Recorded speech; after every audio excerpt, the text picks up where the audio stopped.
It's here. The wait is finally over. As a veteran JRPG player, collector, and gamer overall, my gaming experience has been shaped in many ways and in many forms by a myriad of games. Street Fighter II, Resident Evil, Final Fantasy VII. None of these, however, had the influence on me that Suikoden did. So naturally, when it was announced in September of 2022 that the first two games in the series would be released remastered on modern consoles, I was on cloud nine. For years, both games, especially the second, had been insanely expensive. As a longtime fan of the series, having both the original and sequel, as well as the fifth installment, which are all superb games and fine entry points into the series, be obscenely expensive was a depressing barrier of entry for all of my friends and fellow gamers I wanted to bring into the Suikoden fold.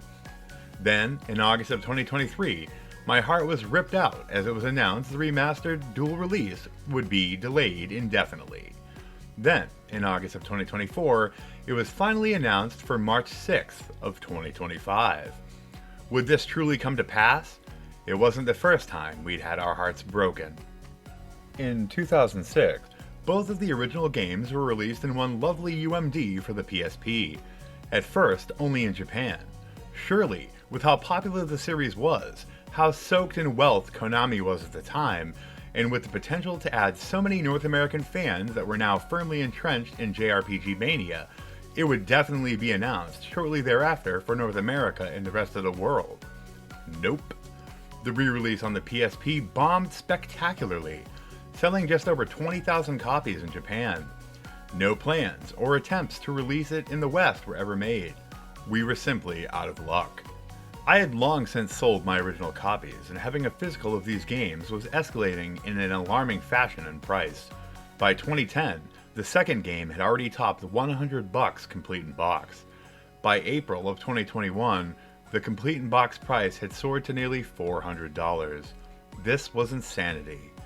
Thankfully, for those of us who simply couldn't do without, Suikoden was released on PSN, and in 2014, Suikoden II was released there as well. Well, just Friday morning, I was able to pick up my physical copy I had pre-ordered at GameStop. I stopped dead in my tracks with my progress in Pokemon Ultra Moon and Monster Hunter Wilds. My copy of Dynasty Warriors Origins and Silent Hill 2 Remake sit on the shelf. There is no time for anything else. I made a tweet showing off my two original PlayStation games I had bought on the secondhand market years ago, and my new beautiful copy of the remasters. 10k views, 543 likes, almost 50 reposts. I know there's no clout in Twitter. It's not about that. That this many people are excited about the game, I almost cried. Suikoden is back, baby, in a very, very large way. A new game. Sure, it's a gacha, but I've been playing games like Fire Emblem Heroes for years. I'm excited. A new anime. Hell yeah, we're back. So I finally got to sit down and play my beloved game with stunning new character portraits and backgrounds. A beautifully redone world map. Quality of life improvements to speed up battle. The whole 9 yards. What did I do? I grinded to nearly level 10, got the 5 initial characters' weapons to level 4, and maxed out each of their gear for that point in the game before I even set foot onto the Seer Leknot's island. Just spamming auto battle and watching my beloved Pon, Cleo, Gremio, Teddy, and Cold grow was intoxicating. Getting my first magic spell before the game even really started and having Cleo wipe out 6 mosquitoes with a massive burst of 47 magic stat boosted flame was so damn lovely. Spending 10k to get Cleo wing boots before I've even taken a ride on Black the Dragon. Crushing Luke's Golem, the first little boss fight in the game in one turn. It was all coming back. Then I finally set foot onto Leknot the Seer's tower, and it was stunning. That OST was hitting every damn note. It's all just so damn beautiful. Yeah guys, there's 108 characters. Yeah guys, you build an awesome base. Yup, you have tactical rock, paper, scissors war battles. You have awesome duels against the generals you fight and can choose to relieve them of their heads or recruit them into your army. Yes sir, all of the characters have neat little struggles and backstories that give you just enough to get you curious and making lore in your head. It's all there.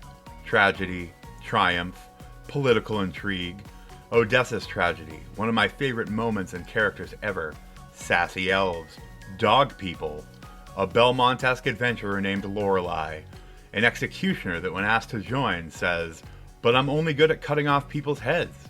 Yep, it sure is all there. But let me tell you, I've played an hour and a half of mostly just grinding, and I've already picked my release of the year, of the decade. Suikoden is going to retake the modern gaming world. I'm going to stream these two lovely games every night that I'm not working. I'm going to max out all my favorite characters even though the gains are literally not worth it past level 60. I don't care. This is my shit. This is my favorite game and series of all time. I earnestly hope that it becomes some of yours too. Thank you for watching. Tell me down in the comments why you love Suikoden as much as I do. And as always, stay creepy.